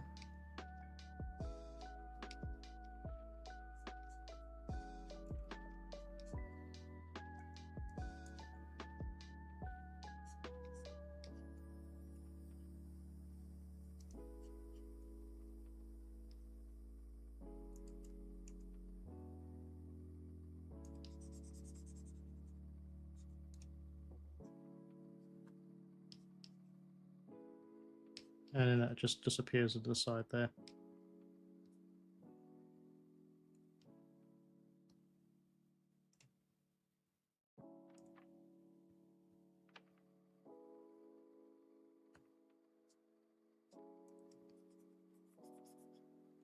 How does that? 1 second. Just going to try and find another image of it. At the bottom here.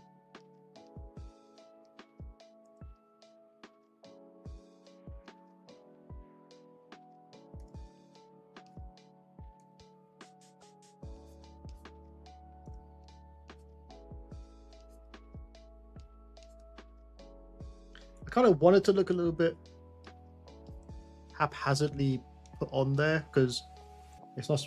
For me, it shouldn't be like clean, you know, like a clean look. It should just be really. That was in the wrong place. 1 second. It should be really organic, rather.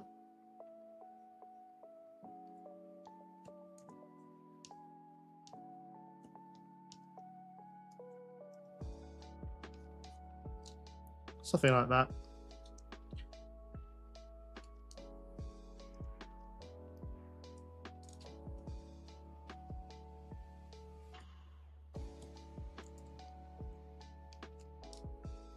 And then we can do is just turn this to a soft light. Make it slightly invisible.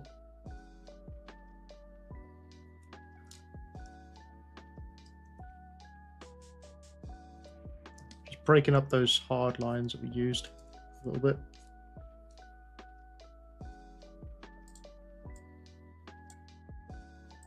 Just going to duplicate that.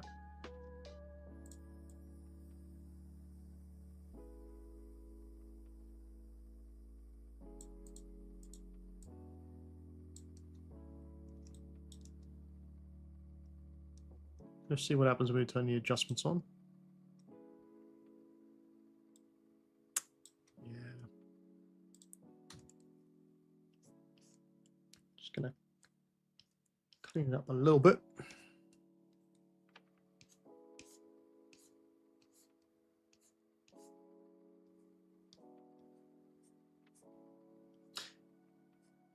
You see, you could do it. You could have done the. I could have done this all inside a ZBrush, like added the leg, the symbiote sign on the front, but for me it's just quicker to do it this way rather. It might not be to everyone's taste, but I think it works all right. I think it's too far down the chest maybe. What happens if I bring up the spider?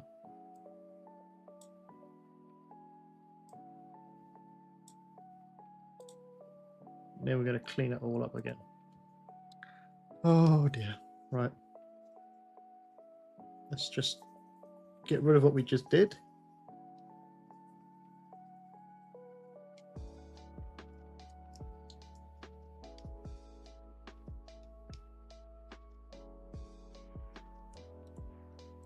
Let's turn this back to a normal.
This might be a little bit better.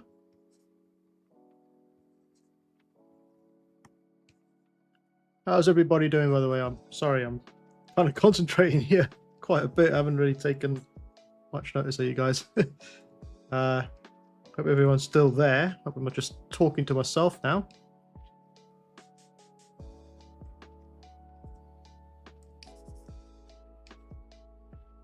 Okay.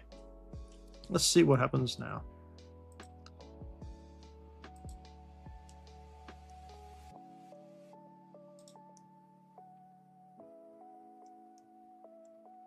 You know what? I think there's something I'm going to have to do when I have more time. There's something weird going on. I think I might have to readjust it. Yeah, I might have to readjust it, but I think I'm going to leave the spider symbiote symbol until next time or later. That head's looking a bit funny. Let me just add some color to it. So I'm going to use the color balance. Whoops, on the other side there. And I'm going to bring in some more purple.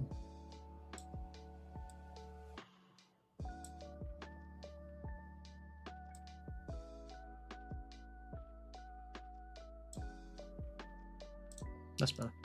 That'll work better. Yeah, that's much better. All right, cool.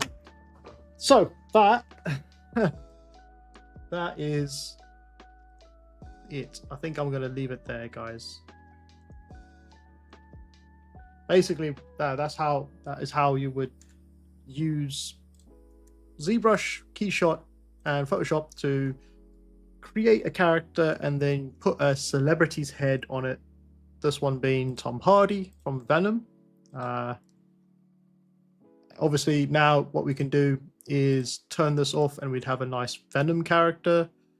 And then we will also have our Tom Hardy face as well. So you can have both of them in your portfolio. Obviously, when I've done the spider symbol on the front as well, then it will also have the spider symbol. We also have a secondary head here in case we want to use that as well. I'm not sure if I will. I might have to clean that up outside of the screen, but because I kind of like the way he's looking to the side, but I'm just not sold on it just yet. It could be something as simple as, you know, manipulating it a little bit more, moving it into place a little bit more, and just clean it up a little bit. But I think I'm going to go with this head for now. I think this one works much better. Kind of deadpan, that deadpan look in his eyes as he's staring off into the distance. So once that is done, because we're not quite finished yet, once that's all done, I'll then what I'm going to do is I'm going to duplicate all these, and I'll put these ones into a separate folder, a backup. You can even call it backup if you want. And then I'm going, what's this? I don't know. Then I'm going to duplicate this one, which is the image, and merge the group. Also, before I go any further, just going to crop it so there's nothing on the outside of the image, information on the outside of the image, so it's nice and clean. And then I will come up to filters, sharpen, smart sharpen, and I typically go for about 100, the amount 100. So what this is going to do is just going to sharpen the overall image for us and make it a bit more crisp when you zoom in. And then I'll duplicate this one and put a motion blur on this. Turn down the motion blur a little bit. Doesn't have to be too much motion blur, just a little bit of motion blur. Actually, I did that wrong. Let me go back to motion blur. Change the angle. There we are. Hit OK. Create a mask. Control I on the keyboard. Soft brown brush. Now what I want to do is just add a little bit of motion blur to specific areas on the character. So in the background here is one of the arms. I'm just going to add some motion blur into it So it gives a little bit of fake depth to it a little bit. Same to the legs or leg on here. And anything else that looks like it might be moving, so maybe the hands in the foreground could be blurred a little bit as well. And then finally, another duplicate. And in this one, I'm going to add a noise and change it to soft light and turn down the opacity to about 24, and then the fill to 25. That should do it. What that's going to do is it's going to add some of this like noisy surface to the image. Might be a bit too harsh. Bring it down a little bit more. So you can see it's kind of like pattern going on. If I turn it on and off, you'll be able to see it. So it's not so clean. You won't see it from a distance, but it does give that extra bit of detail to it.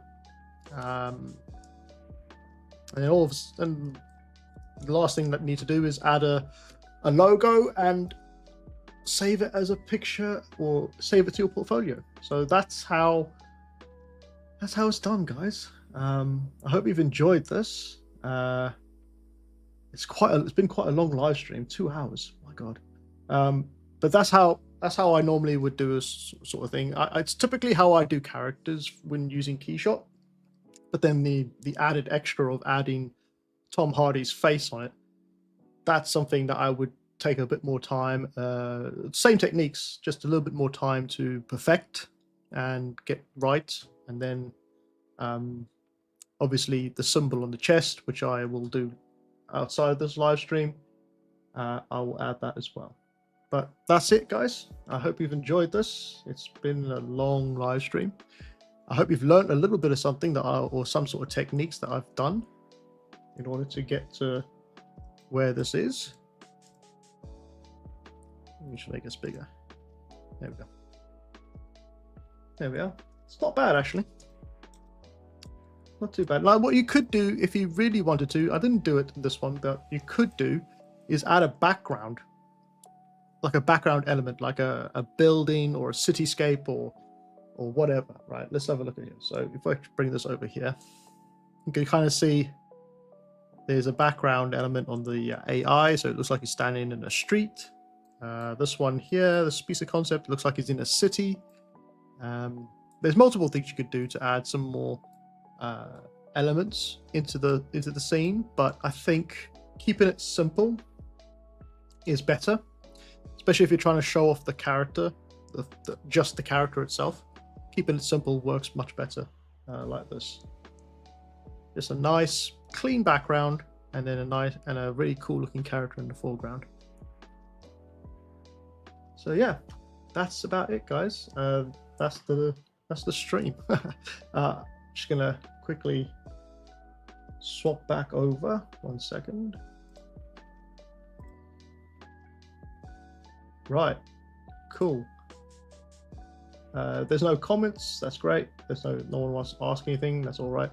So the next live stream is going to be the portfolio live stream. So if you have a portfolio you want me to look at, I will go through it and I will display it on screen so I can show everybody, and we'll go through your portfolio. If you have any questions about your portfolio or anything in general about art design using 3D stuff like that, that will be next week, because we missed last week, last time's portfolio review, but this will be next week's portfolio review. So that will be something interesting to see. And obviously we're on the Monday, we are continuing on with the anatomy studies. So that should be some fun as well. We're going to continue on with the torso, defining it a bit more and doing some quick sculpts. I'll show you how to do some quick sculpts of a torso from scratch, from memory. Once you learn about anatomy, then you'll be able to do it by memory as well. Yeah, so let me just have a look here and see what we got. So just going to turn the comments off real quick. We'll get the way. So if you haven't already, you can become a member of this YouTube channel, and you can grab all the live stream archive tutorials, as well as the dragon tutorial, the one we did Dragon Heart. That's a full tutorial now, only for members of YouTube. Or you can become a Patreon as well and work on this tutorial inside of ZBrush, the Velociraptor from Jurassic Park. Learn how to sculpt it inside of ZBrush from beginning to end, and also some other videos on there as well. And lastly, let me just turn off the ticker tape real quick. Lastly, I just want to thank all of my YouTube members. There is a lot of you now. I'm not quite sure how I'm going to go about doing this anymore. I used to name everybody, but there's so many people here, and I think I'm going to make so many mistakes with the names as well.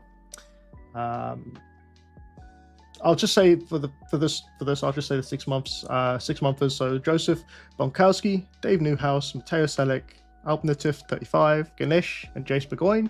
And for my 2 monthers, I'll say I have Joe Louis Frateus. I hope that's how I say it. Ivan Savoyne, Maria Carvalho,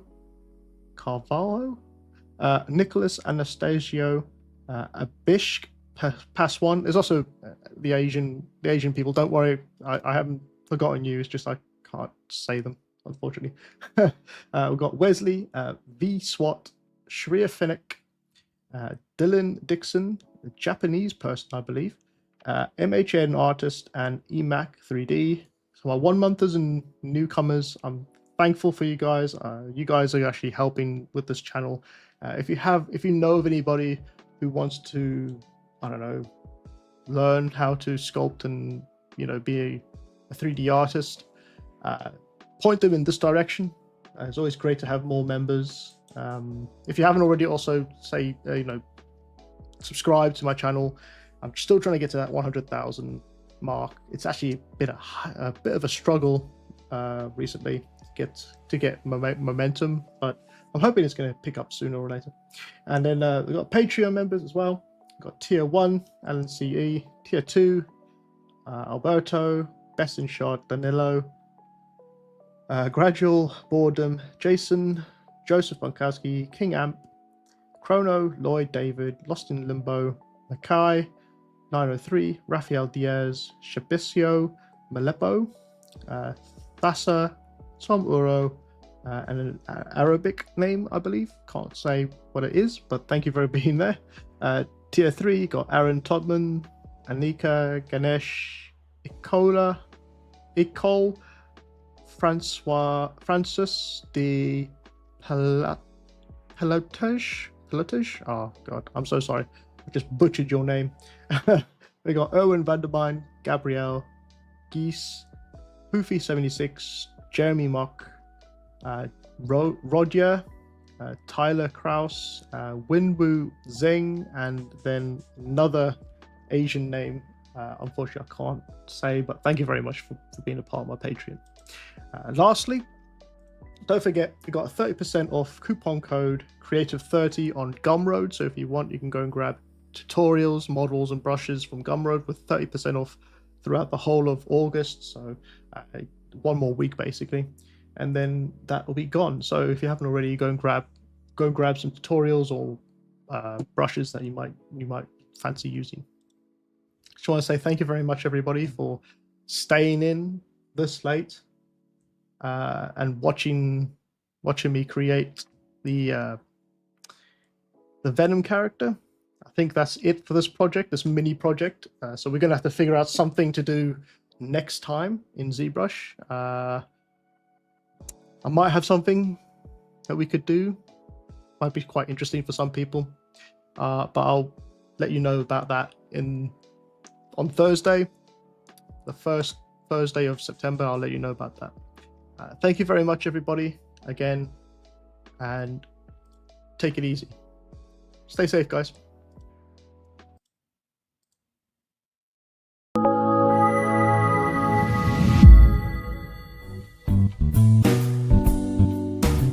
Thanks for watching. If you're interested in more exclusive content and want to support my work further, then please check out my Patreon page at MLW_creative for more. Also, view past live streams you might have missed in Tier 3 tutorial support, where I will be archiving future streams moving forward. If you are interested in other full-length tutorials, brushes, and models, then check out my online stores for more useful content. I would also like to thank all my subscribers and patrons for supporting me for this long. Again, thanks for watching and stay safe.